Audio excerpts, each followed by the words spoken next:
Hey there, Shane Cradock here, High Performance Leadership Advisor, back with another Ask Me Anything question. What is the best way to prioritize and plan my workload? Now you would think that that's that's certainly a very topical question.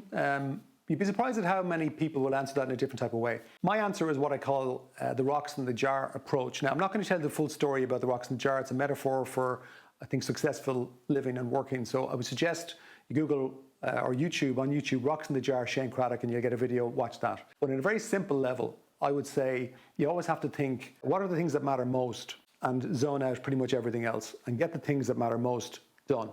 Monthly, weekly, daily, in the context of a bigger vision.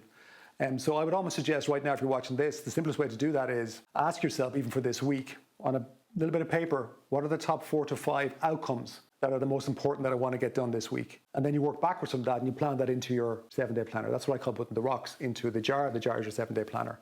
And then every day, you just work towards achieving those outcomes by figuring out every single morning, what are the 3 outcomes in relation to those top 5, and I have to get those done. That's the game that I play. That's the game I encourage my clients to play.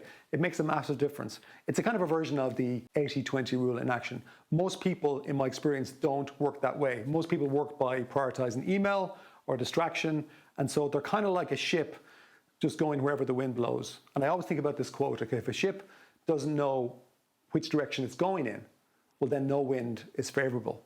Which direction is your ship supposed to go in? Hey there, if you got value from this video, why not join my Inspire Me weekly email? No spam, just observations to intrigue you. You can opt out anytime.